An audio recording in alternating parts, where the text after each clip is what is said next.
Hello, welcome to Red Talks. I would first like to say thank you to everyone who has tried to get the word out about the MGTOW Mirror Project. We need to make sure there's no way that our voices and our efforts can just be erased in one fell swoop by some angry feminist trying to control the narrative. In addition to saying thanks to you, I should have mentioned this in my previous video, and I would be remiss if I did not mention MGTOW Monger. He has been a major help with assisting Zeitgeist Eater with the MGTOW Mirror Project, so I want to thank him as well. After my last video, there have been many great questions and comments, and other YouTubers have made some interesting points in their videos, so I felt like I should do a follow-up. First of all, after any attack, it is important to try and find out how, why, and who attacked, and who are the casualties.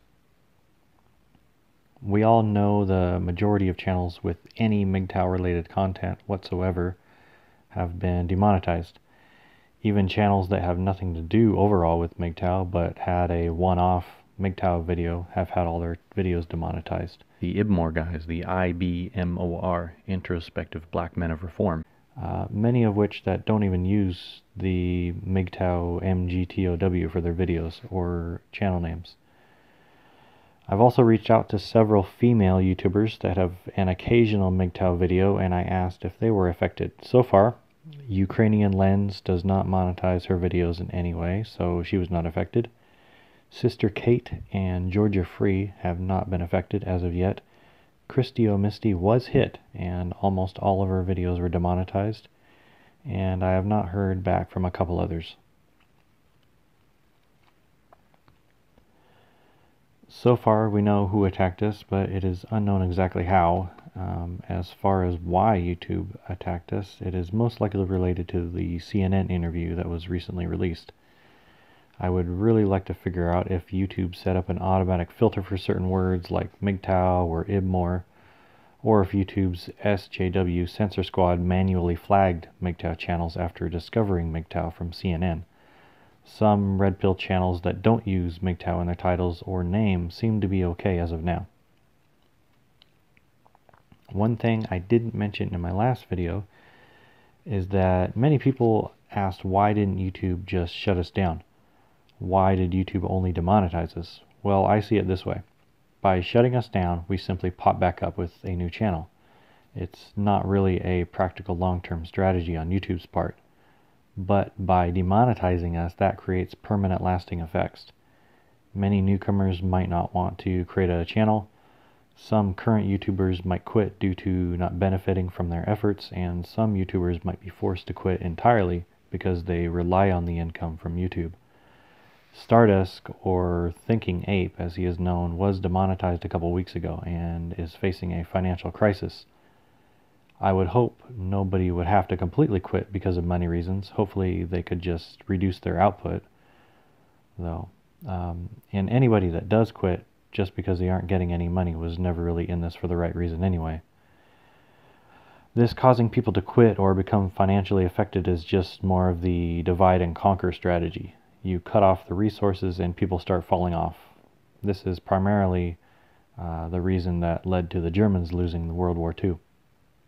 They could not maintain their resources for war, and they were pushed back and forced to surrender.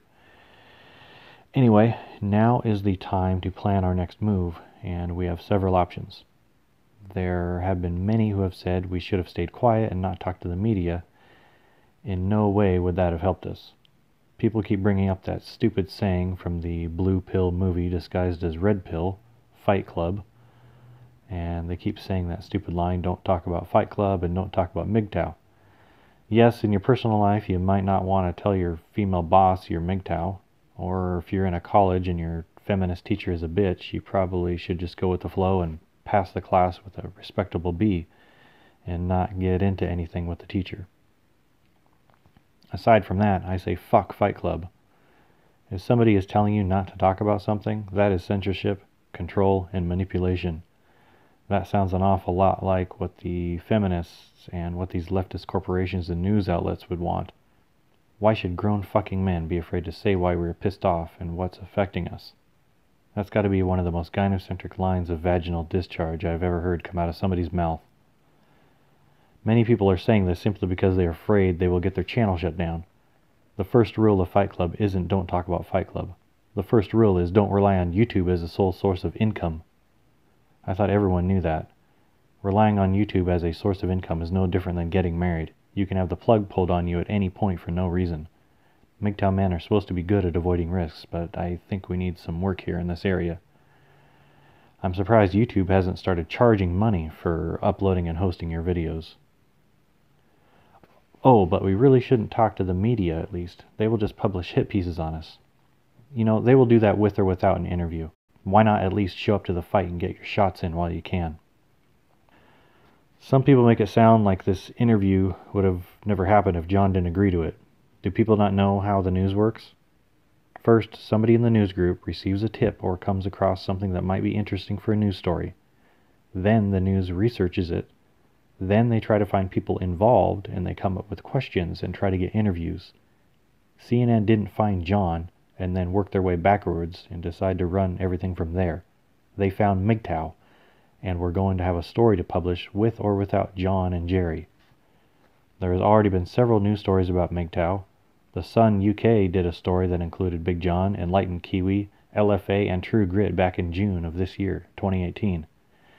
There have been tons of other news articles from all over the world from all sorts of news types, including Psychology Today, The Independent UK, News.au, Vice, Daily Mail, and more. Even hit pieces can benefit us. Some people doubt the effectiveness of mainstream exposure. They say normal people would just believe the hit pieces anyway and won't pursue looking into MGTOW for themselves.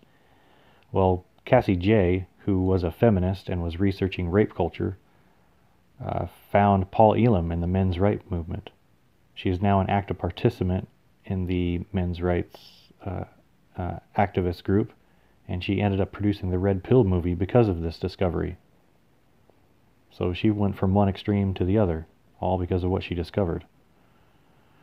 There are men who are MGTOW and don't even know it, but might find out by watching this and discover a place where they realize what they truly are.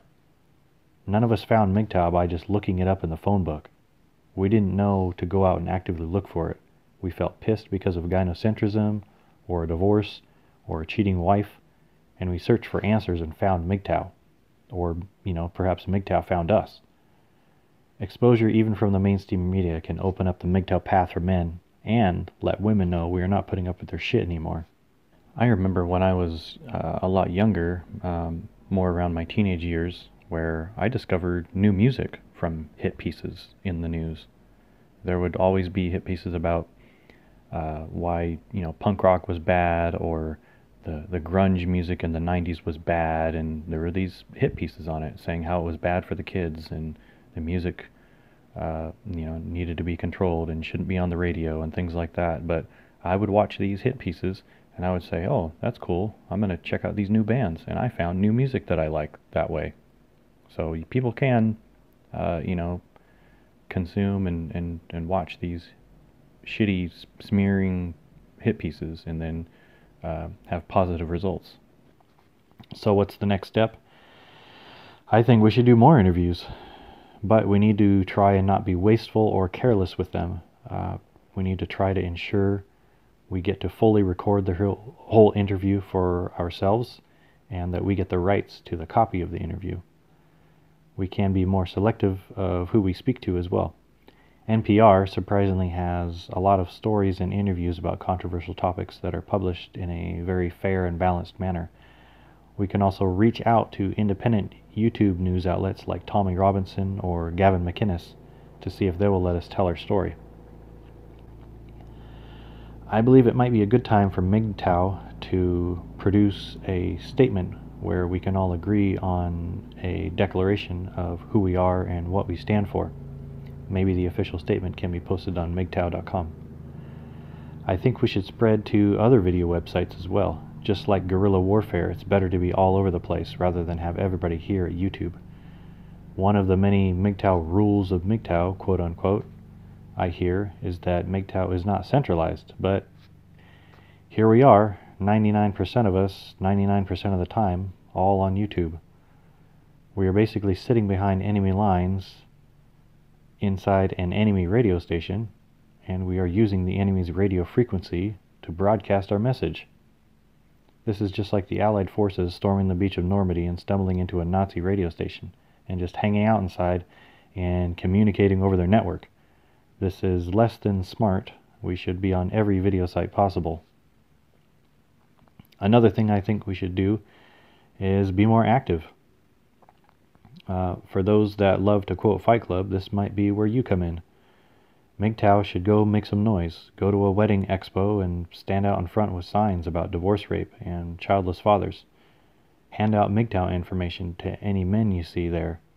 Distribute MGTOW information at various places where men gather, like men's restrooms, gun clubs, the gym locker room, AA meetings, car shows, bowling alleys, etc. The more men we wake up, the more men's lives we save, and at the same time we become stronger. Now, this is my last idea, and I really want you to hear me out because, just like the red pill, it may be difficult for some of you to swallow, and that is, I think we should be more involved with the MRAs.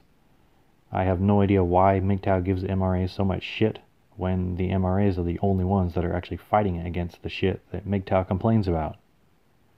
MGTOW, as well as just about everybody else, says MRAs don't do anything or don't change anything, and that's completely untrue. They just don't make front page news when they do, and oftentimes what happens is the MRAs, at least if they can't completely change something, they manage to at least prevent something from getting worse.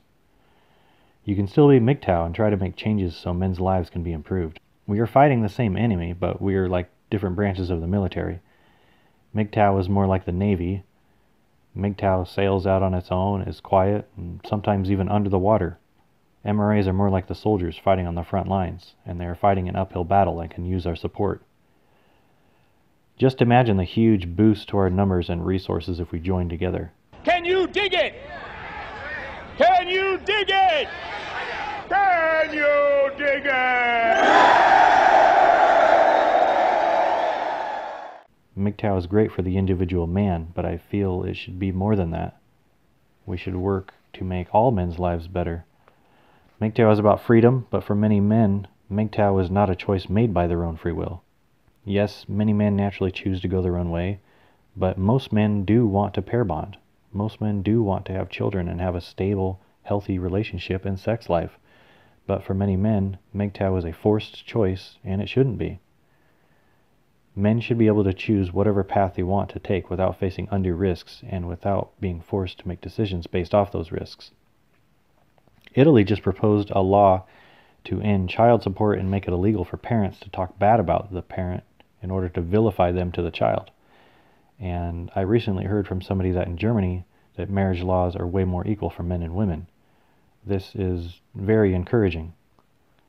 We can make a difference if we actually try to make a difference. We are men, and fighting is what we are good at. Angry men have always been the driving force behind any change. We will of course face opposition, but the fight was just brought to us and we need to make our move. They tried to kill rock and roll. They tried to take away guns. They tried to ban alcohol. They tried to take away net neutrality. The list goes on, and I think it's time to add they tried to stop MGTOW to that list. And that's pretty much it for this video. Today is November 18th, 2018, and the full CNN video is supposed to be released today.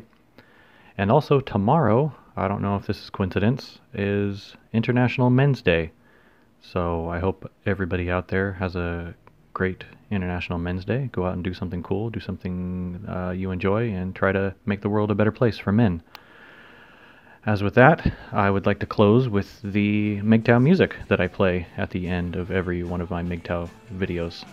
Today's selection is We're Not Gonna Take It by Twisted Sister from the Stay Hungry album, which is something, you know, us MGTOW guys should be staying hungry right now. Hungry for, you know, making things better.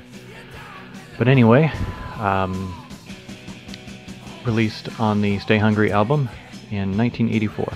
If you like more MGTOW music, you can check out my playlist, linked in the description and in the little card here in the video.